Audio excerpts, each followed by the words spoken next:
بسم الله الرحمن الرحيم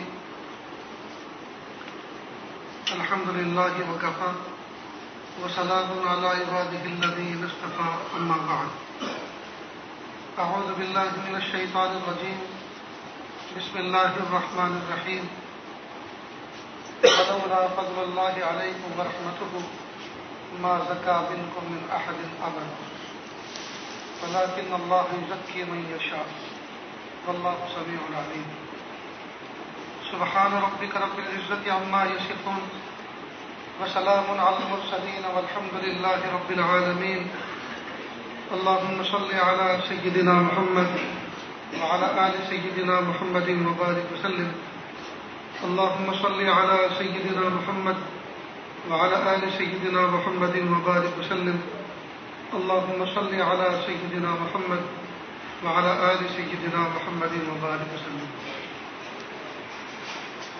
قرآن پاک کے اندر اللہ رب العزت نے فرمایا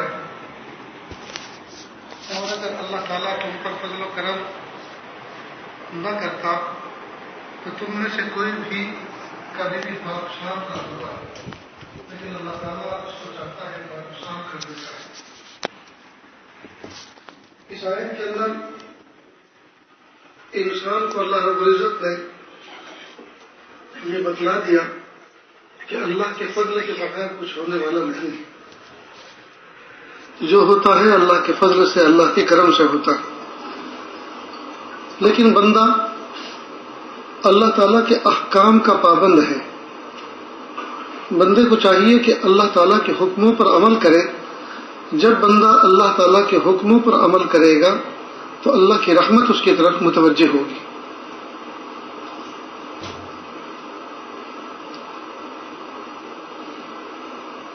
اللہ کا لاکھ لاکھ شکر احسان ہے کہ اللہ رب العزت نے ہماری زندگی میں ایک موقع رمضان مبارک کا ہمیں اور عطا فرمایا.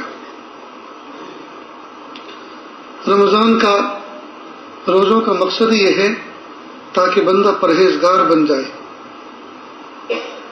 احتیاط کے ساتھ زندگی گزارنے والا بن جائے، اللہ تعالیٰ سے ڈر ڈر کر دنیا میں زندگی بسر کرے.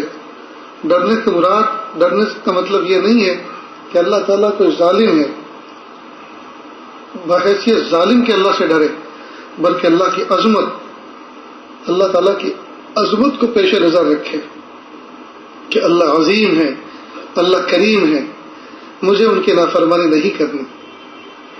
جیسے اسکول کے اندر کوئی چھوٹا سا بچہ جاتا ہے اور وہاں وہ کوئی ایسی ناشائستہ حرکت کرتا ہے، اس کے ساتھی اس کو کہتے ہیں تیرے ابو سے کہوں گا، تو اس کی خوشامدی کرنے لگتا ہے، پلیز میں چاکلیٹ دیتا ہوں، میں تمہیں کھیل میں اپنے ساتھ رکھوں گا، میں اپنا بلہ تمہیں دوں گا، گیند دوں گا، سائیکل دوں گا چلانے کے لیے، لیکن پلیز میرے ابو کو مت کہنا. اب وہ ابو کو کہنے سے کیوں ڈر رہا ہے؟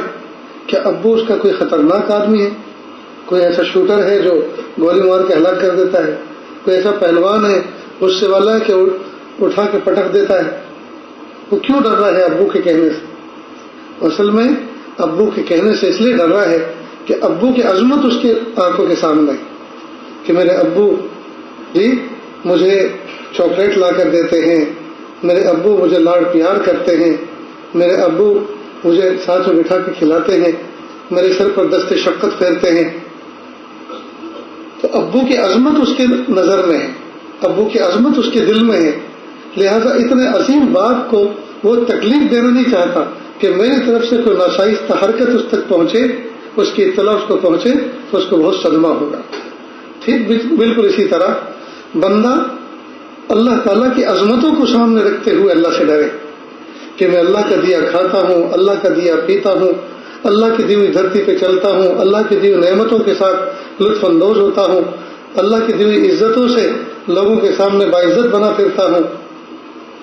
تو اتنے کریم رب نے، اتنے عظیم رب نے جب میرے ساتھ میں یہ معاملہ فرما رکھا ہے، اب میں اس کی نمک حرامی کروں، میں اس کی شان میں گستاخی کروں؟ تو رمضان مبارک کا بنیادی مقصد یہ ہے کہ بندہ تقوی کے ساتھ زندگی گزارے، بندہ احتیاط کے ساتھ زندگی گزارے، تقوی کے ساتھ زندگی گزارے، پرہیزگاری کے ساتھ زندگی گزارے. اب یہ تو رمضان مبارک کا ایک مقصد ہوا. ویسے پوری زندگی مومن کو چاہیے کہ وہ تزکیے کے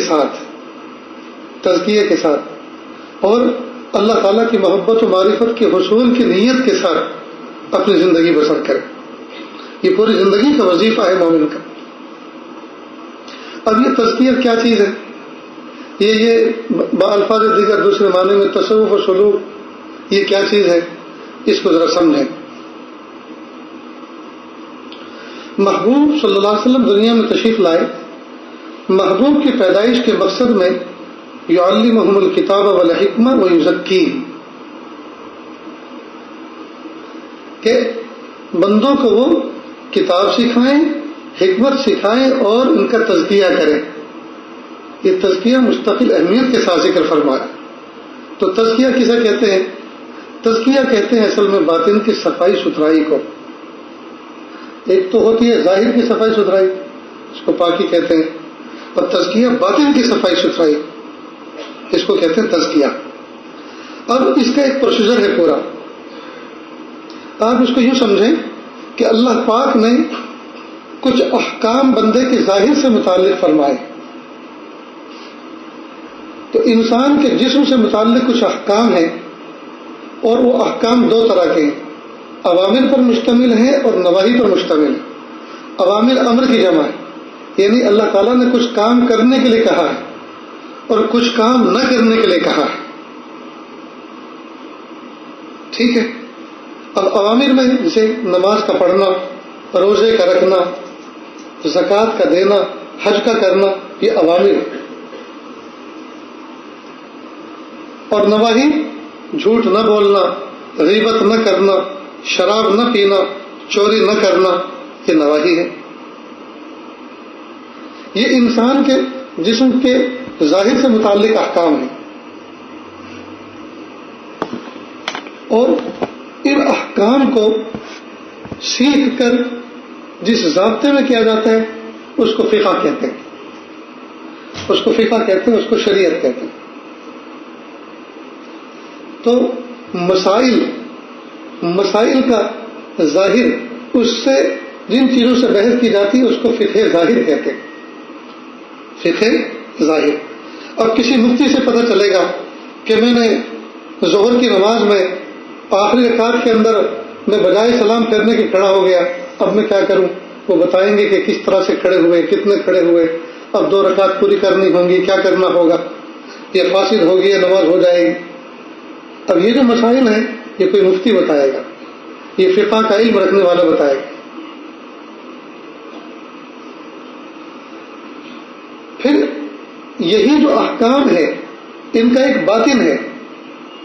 مثلا نماز ہے، نماز سے یہ کہا جا رہا ہے کہ بندہ ذاکر بنے. اقیم الصلاۃ لذکری، آپ نماز قائم کرو میری یاد کے لیے. بندہ نماز تو پڑھ رہا ہے لیکن اللہ کی یاد ہی دل میں نہیں آ رہی. نماز پڑھتے پڑھتے زمانہ ہو گیا لیکن نماز میں ساری دنیا یاد آتی ہے، اللہ ہی یاد نہیں آتی. ساری دنیا کی پلاننگ تیار ہوتی ہے، ساری دنیا کا نظام بنتا ہے لیکن اللہ ہی کی یاد نہیں آتی. تو یہ کیوں نہیں آتی؟ یہ ایک باطنی معاملہ ہے، اس کو فقہ باطن کہتے ہیں. بس اسی کا نام تصوف و سلوک ہے. فقہ باطن کا نام تصوف و سلوک ہے. اس کے لیے جس شیخ سے رجوع کیا جائے، جس کے پاس بیٹھا جائے، جس سے سمجھا جائے، وہ زندگی پر غور کریں گے، اندر کے باطن کے کیل کانٹوں کو دور کریں گے جی، اور وہ کچھ باتیں بتائیں گے. ان باتوں پر عمل کرنے سے جو چیز اندر ایک موٹیویٹ ہوگی، تیار ہوگی، بس اسی کا نام تصوف و سلوک، اس کا نام تزکیہ. تو انسان کو کچھ ظاہری اعمال کرنا ہوتا ہے اور کچھ باطنی اعمال کرنا ہوتا ہے. باطنی اعمال ان کی بھی 2 قسمیں ہیں. ان کی 2 قسمیں، مثلا صبر. جب کوئی مصیبت آئے، تکلیف آئے تو بندہ واویلا نہ کرے، شکوہ شکایت نہ کرے، اللہ کے فیصلے پر جم جائے، اللہ کے فیصلے پر راضی رہے، میرے اللہ کی یہی مرضی تھی. اس کو کہتے ہیں صبر. صبر کا معنی ہم لوگ جو ہے بڑا عجیب سا لیتے ہیں. ہم چونکہ اردو سے دین سمجھتے ہیں نا جی، اردو سے سب سمجھ کر کرتے ہیں، تو اردو والا صبر نہیں ہے. اردو والا صبر یہ کہ کوئی آدمی تماچا مارے تو چپ چاپ رو کے بیٹھ جاؤ یا دوسرا گال اپنا پیش کر دو. اور عام طور پر یہی صبر سے مراد ہوتا ہے. کوئی آدمی کسی کو کوئی تکلیف دے رہا ہے جی تو کہتے بھائی صبر کرو صبر کرو. تو سامنے والا یہ سمجھتا ہے صبر کا معنی مار کھاتے رہو، مار کھاتے رہو. یہ اردو والا صبر ہے. صبر کا تو بڑا عظیم مفہوم ہے. صبر کی کیفیت جس بندے کو مل جائے، یہ تو دوسرا نام ہے اس کا رضا برقضا، اللہ کے فیصلے پر راضی رہنا. کہ میرے پیارے اللہ نے حالات بھیجے، حادثہ بھیجا، تکلیف بھیجی. اللہ حاکم بھی ہے اور حکیم بھی ہے. اللہ پاک نے جب یہ حالات بھیجے اس کا مطلب یہ کہ اللہ رب العزت جی مجھے ان حالات کے ذریعے سے کچھ دینا چاہتے ہیں. ان حالات کے ذریعے واویلا نہ کرے، شکوے نہ کرے، چپ خاموش رہے جی، اللہ کی تو متوجہ رہے، اللہ کی تو متوجہ رہے. تو صبر ایک باطنی کیفیت ہے. شکر یہ بھی ایک باطنی کیفیت ہے.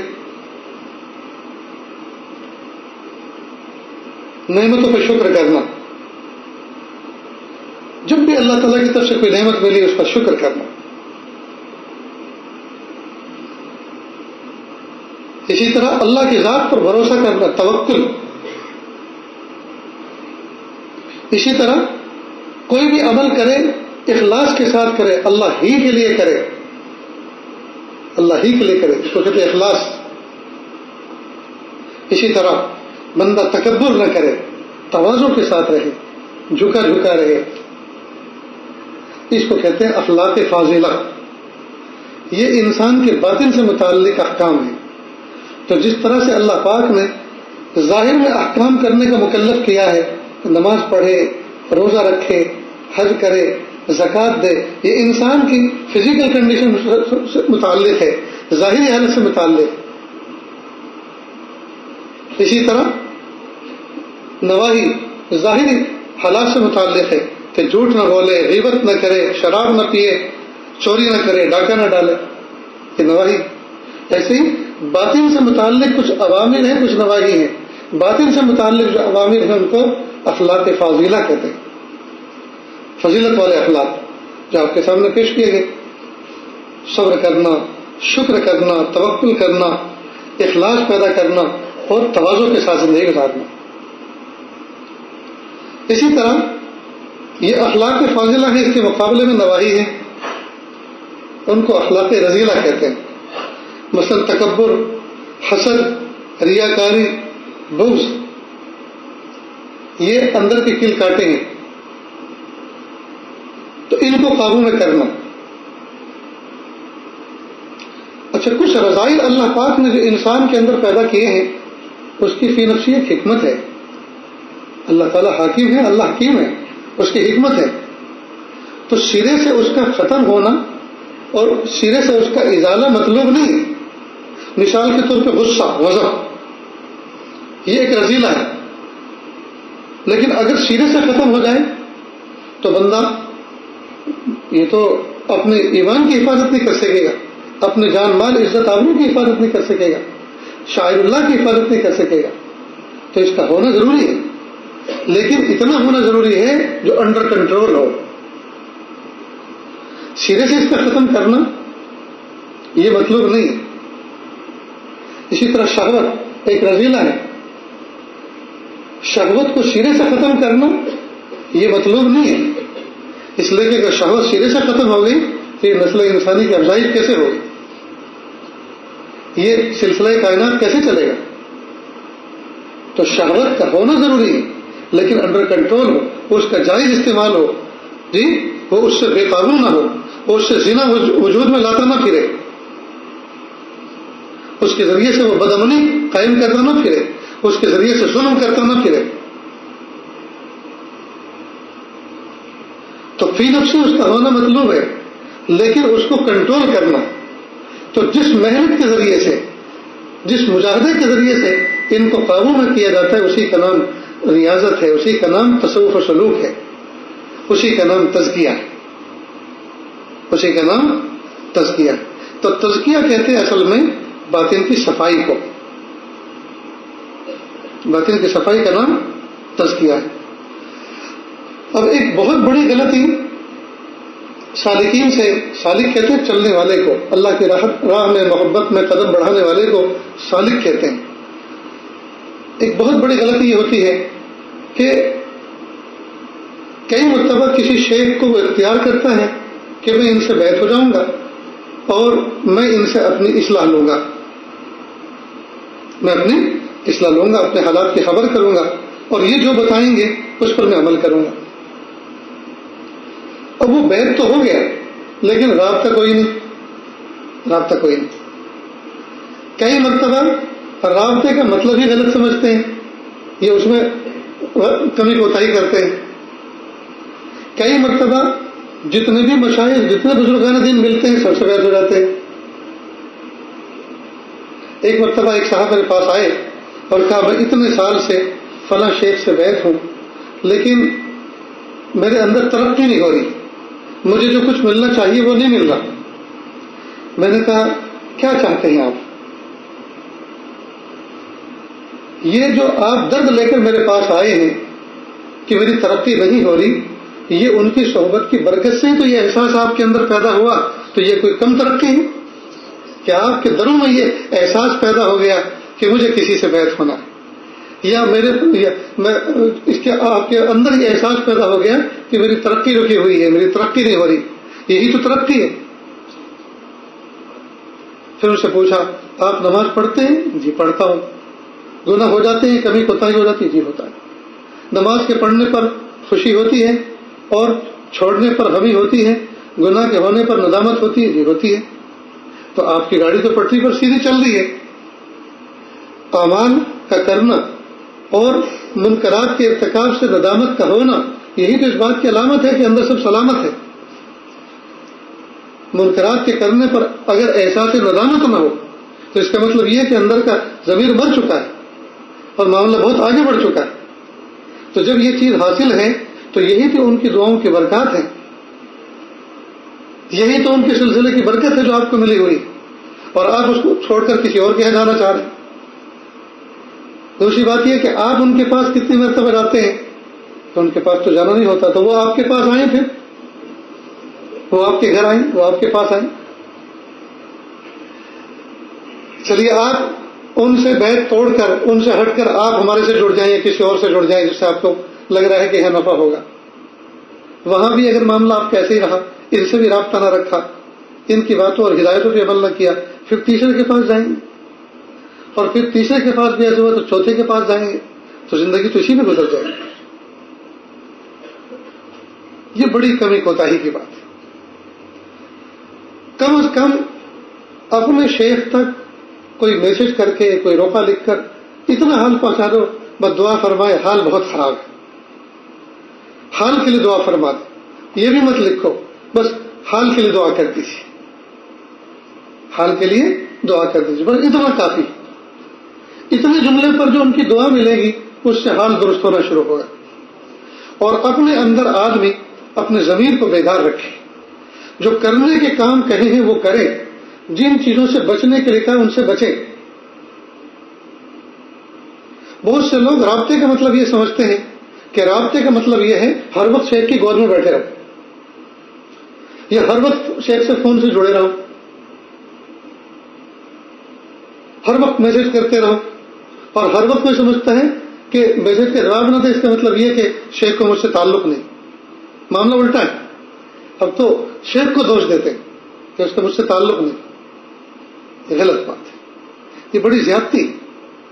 مثال کے طور پہ آپ اتنے احباب بیٹھے ہوئے، اگر آپ روزانہ میسج کریں اور روزانہ یہ عاجز آپ کو جواب دے مثلاً، تو میں تو نہ نماز کا، نہ روزے کا، نہ تلاوت کا، نہ کسی کام کا، بس یہی کام ہے۔ بس جب ہدایت دے دی گئی ہے کہ اوامر پر عمل کرنا ہے، نواہی سے بچنا ہے، تو ہر آدمی کو خود ہی ایک نگراں دے دیا ہے۔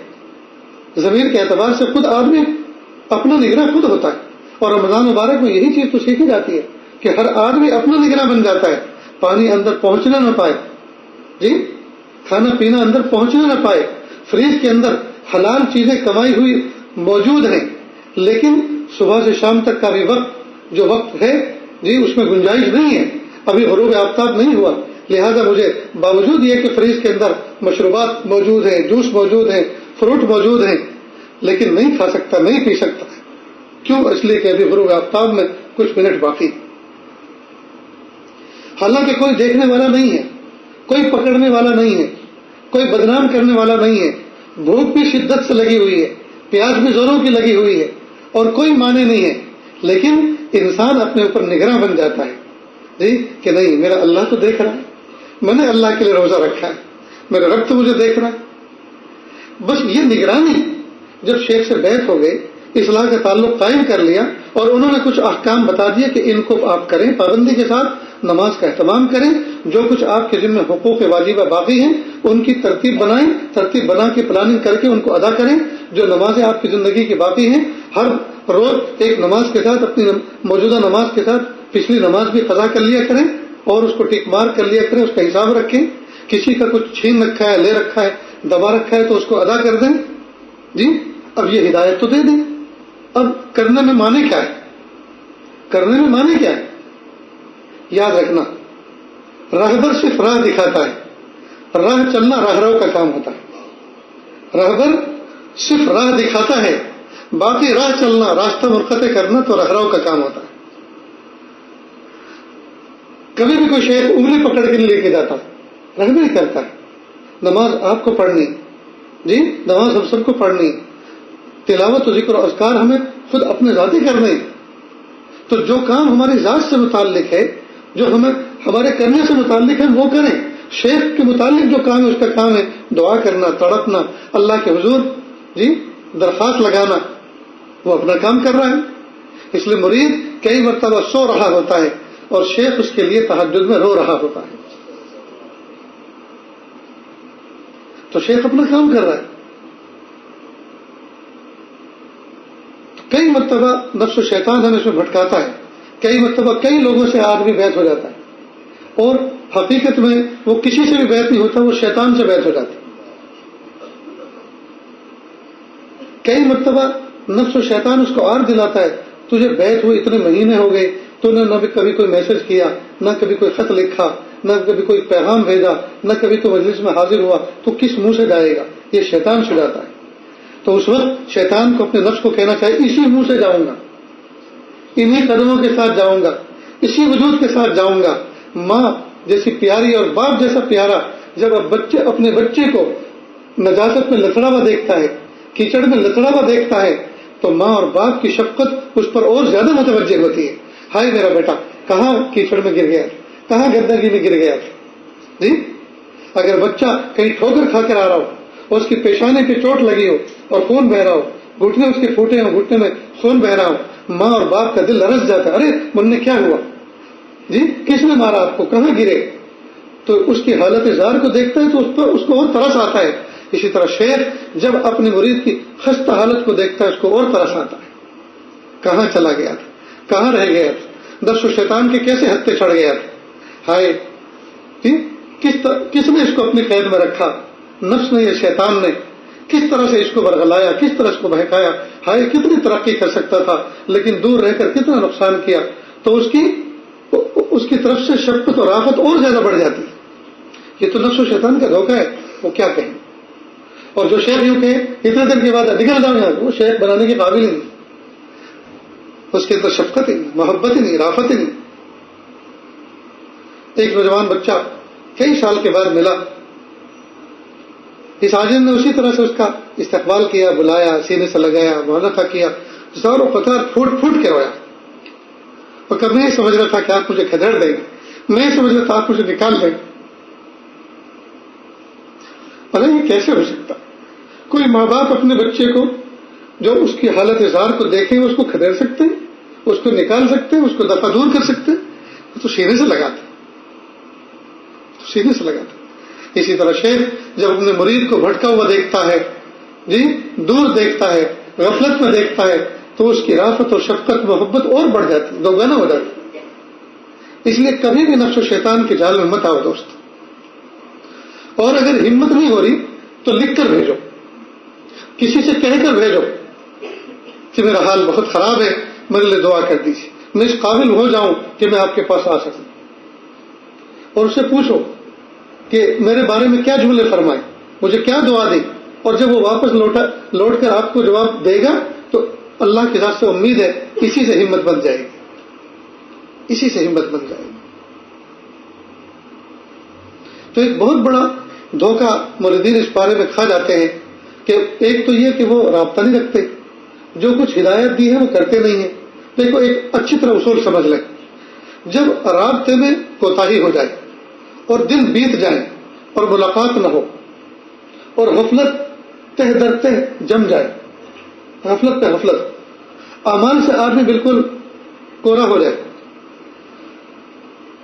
تو آپ غسل کریں، صاف ستھرے دھلے ہوئے کپڑے پہنیں، خوشبو لگائیں، 2 رکعت نماز صلاۃ التوبہ پڑھیں، جی اللہ تعالیٰ سے استغفار کریں اور عزم مصمم کریں، ارادہ کریں کہ پیارے اللہ آج کے بعد یا اللہ میں عزم و استقامت کے ساتھ آگے بڑھوں گا، اللہ آپ میری مدد فرمائیے، نئی سرے سے زندگی گزاریں۔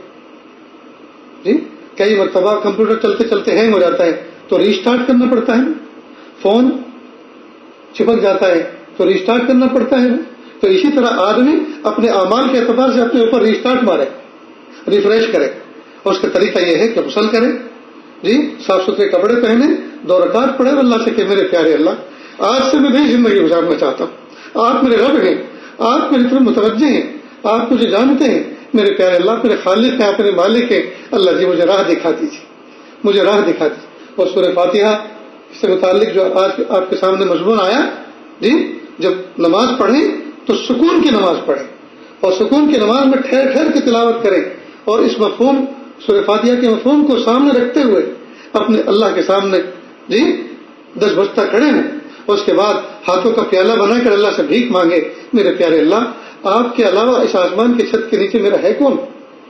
اللہ میں کس کے در پہ جاؤں؟ اللہ کس در پہ جا کے کھٹکھٹاؤں؟ میرے پیارے اللہ آپ ہی تو میرے رب ہیں، آپ ہی تو میرے خالق ہیں، آپ ہی تو میرے مالک ہیں، میرے پیارے اللہ مجھے رسوا نہ فرمائیے، نفس و شیطان کے ہاتھوں مجھے ہلاک نہ فرمائیے، میرے پیارے اللہ میری دستگیری فرما دیجیے۔ اس طرح سے اللہ سے دعا کریں۔ تو یہ جو ہم لوگوں کو ایک دھوکہ لگ جاتا ہے کہ رابطہ تو ہوتا نہیں، چلو ایک سے رابطہ نہیں ہوتا، کیا ضروری ہے کہ دوسرے سے آپ وابستہ ہو، جوڑے، ان سے رابطہ ہو جائے؟ جو غفلت، جو سستی، جو کوتاہی یہاں ہے وہی وہاں بھی ہو سکتی، اور اگر آپ یہ کہیں کہ نہیں وہاں نہیں ہوگی تو وہی ارادہ یہاں بھی کر لیں نا، پھر وہی ارادہ اس سے بھی کر لیں کہ نہیں اب سستی نہیں کرنی، اب غفلت نہیں کرنی۔ تو علاج تو بہت آسان ہے دوستو، معاملہ تو ہمارے اختیار میں ہے، لیکن نفس و شیطان وہ طرح طرح کے چوچلے سلجھاتا ہے، اور عجیب بات یہ ہے کہ ہم اس کی بات سمجھتے بھی بہت ہیں، اس کی بات سمجھتے بھی بہت۔ میں اس لیے نہیں آیا کہ آپ کو تکلیف ہوگی، میں اس لیے نہیں آ رہا تھا کہ آپ جو ہے مجھے ڈانٹ کے نکال دیں، یعنی صغرا کبرا خود ہی بنا کے نتیجہ نکال لیتے، یہ غلط بات ہے دوست، ایسا نہیں کرنا چاہیے۔ اپنے شیخ پر اعتماد رکھیں اور اس کی دعاؤں میں شمولیت رکھیں، اس کو میسج بھیجتا رہے، اور مختصر بس یہ حال کے لیے دعا فرمائیں، حال کے لیے دعا فرمائیں، اصلاح حال کے لیے دعا فرمائیں، حال بہت خراب ہے دعا فرمائیں، میں آپ کی دعاؤں کو محتاج ہوں، بس یہ چند جملے جو نکلتے ہیں اور آنکھوں کے سامنے سے گزرتے ہیں یا کانوں میں پڑتے ہیں، جی یا کوئی پیغام پہنچاتا ہے بن کر آتا ہے، بس اسی سے کیفیت کا اندازہ ہوتا ہے کہ سامنے والا کتنا پریشان۔ اس کے بعد جس کو اللہ پاک نے اس منصب پر فائز کیا، جس کے بڑوں نے اس پر اعتماد کیا، اللہ رب العزت نے جس سے کام لینے کے لیے جس کو منتخب کیا، پھر اللہ تعالیٰ اس کے دل میں ہلچل مچا دیتے، اس کے دل میں ہلچل مچا دیتے۔ کئی مرتبہ مشورہ لینے کے لیے جب مشیر کے پاس کوئی بندہ پہنچتا ہے تو حکم اس کا بھی یہی ہے کہ مشیر کو چاہیے کہ وہ منہ پھٹ فوراً مشورہ نہ دے دے، بلکہ اللہ کی طرف متوجہ رہے اور کہے کہ ٹھہرو، مجھے ذرا اللہ کی طرف متوجہ ہونے دو، مجھے ذرا سوچنے دو۔ اب سوچنے کے بہانے سے آپ نے موقع لیا اور اس میں اللہ کی طرف متوجہ ہوئے، آپ نے آنکھیں بند کی، گردن جھکائی اور فوراً کہا پیارے اللہ یہ بندہ مجھے اپنا خیر خواہ سمجھ کر مجھ سے مشورہ کرنے کے لیے آیا ہے، لیکن میرے پیارے اللہ میں آپ کا گندا بندہ ہوں، میں کیا اس کو بتلاؤں، اللہ میرے دل میں ٹھنڈک ڈال دیجیے، اللہ مجھے سجھا دیجیے، جو بات اس کے لیے نافع ہو آپ کے نزدیک، کہ اللہ وہ بات زبان سے جاری کر دیجیے، اور دعا کر کے پھر اس کو مشورہ دے. اور کوئی بہت اہم پروگرام ہو، کوئی بہت اہم مشورہ ہو جی جس میں وقت میں گنجائش ہو، تو آدمی اسی نشست میں مشورہ نہ دے، اسی نشست میں فیصلہ نہ کرے، بلکہ کہ ذرا مجھے سوچنے کا موقع دے اور راتوں کو اللہ سے مانگے کہ ارے اللہ وہ بندہ مجھے نیک سمجھ کر مجھ سے مشورہ لینے کے لیے آیا تھا، یا اللہ میں کتنا برا ہوں، کتنے پانی میں اچھی طرح جانتے ہیں، لیکن مشورہ چونکہ سنت ہے میرے محبوب صلی اللہ علیہ وسلم کی، وہ اس سنت پر عمل کرنے کے لیے آیا. اللہ اس کو کیا جواب دینا ہے مجھے کچھ سمجھ میں نہیں آ رہا. اللہ جی آپ میرے دل میں ٹھنڈک ڈال دیجئے، مجھے سجھا دیجئے، اب جو آپ اس کو مشورہ دیں گے اس میں اس کے لیے خیر ہوگی. ٹھیک بالکل اسی طرح جب کوئی مرید، کوئی متعلق اپنے شیخ سے، اپنے مرشد سے یہ بات کہتا ہے کہ میرا حال خراب ہے جی، یہ مجھے اسی طرح گناہ کی فلاں فلاں گناہ کی عادت ہے، تو وہ آپ کے لیے دعا بھی کرے گا اور آپ کے لیے تجویز بھی کرے گا، کوئی نہ کوئی علاج تجویز بھی کرے گا، تو آپ اس پر عمل کریں.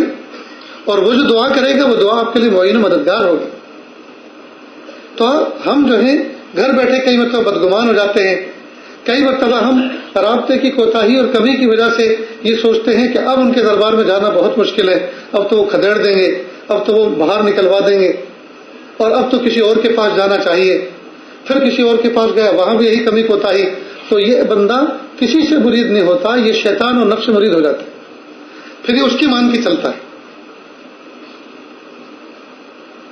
اتنا مضمون دوستوں سمجھ میں آیا کہ نہیں؟ اس رمضان مبارک کے مہینے میں، جبکہ یہ رمضان کا مہینہ اس کا مقصد یہ ہے کہ اللہ تعالیٰ بندے کا تزکیہ فرمائے، بندے کا تصفیہ فرمائے. دیکھو حلال چیزوں سے بندے کو روکا، حلال چیزوں سے. بیوی حلال تھی، دن میں اس سے ازدواجی تعلقات قائم کرنے سے اس کو روکا. کھانا پینا حلال تھا، حلال چیزوں سے روکا دن کے وقت میں. اللہ رب العزت یہ سبق دینا چاہتے ہیں، اے میرے بندے جب تو پورے 30 دن کے روزے میں صبح سے شام تک ان چیزوں سے بچا رہا جن چیزوں سے میں نے منع کیا، جو روزے کا اصل مقصد ہے جی، ان چیزوں سے بچا رہا، تو پھر اب تو تیرے اندر یہ بات پیدا ہو جانی چاہیے کہ اب زندگی بھر حرام چیز سے تو بچا رہے، زندگی بھر حرام چیز سے بچا رہے.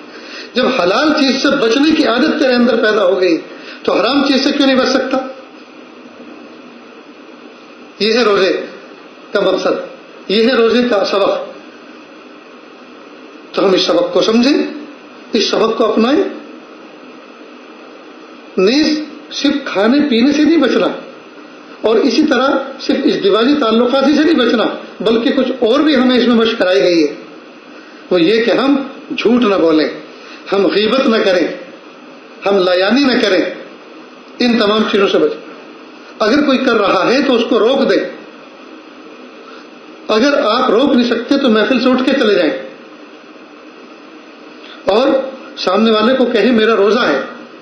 خود اپنے نفس میں، اپنے دل میں کہے کہ تیرا روزہ ہے تو یہ کیا کرنے بیٹھا ہوا ہے. تو آدمی بہت سارے رذائل سے بچے گا. بھئی جھوٹ بولنا، غیبت کرنا، لایانی کرنا، یہ تو رذائل ہے نا. تو ان تمام چیزوں سے اس کی حفاظت ہوگی. نیز روزے کے اندر صبر کی کیفیت پیدا ہوگی. روزہ تو سراپا صبر ہے. بھوک پیاس میں جم گیا نہیں، بھوک لگ رہی ہے، پیاس لگ رہی ہے، لیکن مجھے روزہ نہیں توڑنا، جمع ہوا ہے، اپنے آپ کو روکا ہوا ہے. اور پھر جب شام کو بندہ افطار کرتا ہے، ایک گھونٹ شربت کا پیتا ہے، ایک کھجور کھاتا ہے جی، دل کی گہرائیوں سے شکر کے جذبات بنتے ہیں. اللہم لک الحمد و لک شکر. میرے پیارے اللہ کتنی پیاس لگ رہی تھی، کتنی بھوک لگ رہی تھی، ایک کھجور کھا کر، ایک شربت کا گھونٹ پانی پلا کر پیارے اللہ آپ نے پیاس کو بھی بجھا دیا اور بھوک کو بھی رفع کر دیا. میرے پیارے اللہ آپ کتنے کریم ہیں. اب نعمتوں پر اللہ کا تشکر کی کیفیت بن گئی جی. تو روزے میں صبر بھی ہے اور روزے میں شکر بھی ہے جی. روزے میں غیبت سے بچنا بھی ہے، روزے میں جھوٹ سے بچنا بھی ہے. تو رذائل کا بھی ازالہ ہو رہا ہے اور اخلاق فاضلہ بھی پیدا ہو رہے ہیں، ڈیولپ ہو رہے ہیں. تو یہ کتنا پیارا مہینہ ہے دوستو. اگر ہم اس کی قدر نہ کریں اور اس کو ایسے ہی گزار دیں جیسے عام دن گزرتے تھے، اور ہم فون کے اوپر اپنا ٹائم پاس کریں، یہ تو بہت بڑی بات ہے. یہ تو بہت ہی بڑی بات، یہ تو انتہائی ناقدری، انتہائی ناقدری. دیکھیے کل شام تک اس وقت ہم سوچتے تھے بھائی رمضان شروع ہونے والا ہے، شروع ہونے والا ہو بھی گیا اور ایک روزہ پورا ہونے جا رہا ہے، اور اسی طرح دوستوں ایک ایک کر کے پورا رمضان پورا ہو جائے گا۔ قابل مبارکباد ہیں وہ افراد جنہوں نے اپنا دن ذکر و اذکار میں گزارا، درود شریف پڑھنے میں گزارا، قرآن پاک کی تلاوت کرنے میں گزارا، اپنے محاسبے پہ گزارا، مراقبے پہ گزارا، محاسبے پہ گزارا، قابل مبارکباد ہیں۔ اور جنہوں نے اس میں کمی کوتاہی کی ان کو چاہیے کہ آئندہ وقت کے اندر اس کی تلافی کریں، آئندہ وقت کے اندر اس کی تلافی کریں، اور ہر آنے والے دن کو گزرے ہوئے دن سے بہتر بنانے کی کوشش کریں، ہر آنے والے دن کو، ہر آنے والے گھنٹے کو گزرے ہوئے دن سے گھنٹے سے بہتر بنانے کی کوشش کریں۔ پھر دیکھیے انشاءاللہ کیسا لطف آتا ہے، زندگی کا لطف بھی آئے گا، عبادت کا لطف بھی آئے گا۔ ہر آنے والی نماز کو گزری ہوئی نماز سے زیادہ بہتر انداز سے پڑھنے کی کوشش کریں گے نا دوستو انشاءاللہ۔ اللہ تعالیٰ کہنے سننے سے زیادہ عمل کی توفیق عطا فرمائے۔ کچھ حضرات بیت کے کلمات پڑھنا چاہتے تھے، یہ عاجز توبہ کے کلمات پڑھاتا ہے، سچے دل سے میرے پیچھے پیچھے ان کلمات کو دہرائیں۔ بسم اللہ الرحمن الرحیم، لا الہ الا اللہ محمد الرسول اللہ صلی اللہ علیہ وسلم، اشہد ان لا الہ الا اللہ واشہد ان محمدا عبدہ ورسولہ، استغفر اللہ ربی من کل ذنب واتوب الیہ، استغفر اللہ ربی من کل ذنب واتوب الیہ، آمنت باللہ کما ہوا باسمائہ وصفاتہ وقبلت جمیع احکامہ اقرار باللسان وتصدیق بالقلب، وصلی اللہ تعالی علی خیر خلقہ محمد وعلی آلہ واصحابہ اجمعین برحمتک یا ارحم الراحمین۔ اللہ کے شکر یہ کلمات پڑھنے کے بعد توبہ طیب ہو گئے، اللہ تعالیٰ اس توبہ کو قبول فرمائیں۔ ہلکے پھلکے معمولات ہیں، ان کو اچھی طرح سمجھ لیں۔ ایک تسبیح استغفار کی، ایک درود شریف کی، اور ایک تیسرے کلمے کی صبح اور شام پڑھیں، صبح اور شام پڑھیں 2 وقت۔ قرآن پاک کی تلاوت ایک پارہ یومیہ پڑھیں، ایک پارہ ایک ہی نشست میں پڑھنا ضروری نہیں ہے، تھوڑا فجر کے بعد پڑھیں، تھوڑا ظہر کے بعد پڑھیں، تھوڑا عصر کے بعد پڑھیں، سونے سے پہلے پورا کر لیں۔ اس طرح سے مہینے میں ایک قرآن پاک ہوا کرے گا، سال میں 12 قرآن پاک ہوں گے۔ کتنی اچھی بات ہے کہ ہر روز ہمارے نامہ اعمال میں قرآن پاک کی تلاوت درج ہوگی، یہ قرآن پاک کا ہمارے اوپر حق ہے، تو کریں گے نا انشاءاللہ۔ اس کے علاوہ نمازوں کو اہتمام کے ساتھ، سنن و نوافل کے اہتمام کے ساتھ ادا کریں، ٹھیک؟ جو نماز زندگی کی باقی ہیں ان کا حساب لگا لیں اور ایک ڈائری میں لکھیں، اپنی موجودہ ہر روز اپنی موجودہ نماز کے ساتھ زندگی کی ایک قضا نماز بھی ادا کر کے ٹک کر لیں، اور جب نماز ادا کر لی تو پھر اس پر توبہ بھی کریں، کیونکہ نماز پڑھنے سے وہ جو لیٹ آپ نے پڑھی ہے وہ فریضہ تو ادا ہو گیا، لیکن لیٹ کرنے کا جو گناہ ہے وہ توبہ سے معاف ہوگا، استغفار کرنے توبہ سے معاف ہوگا، جی اس پر توبہ استغفار کریں۔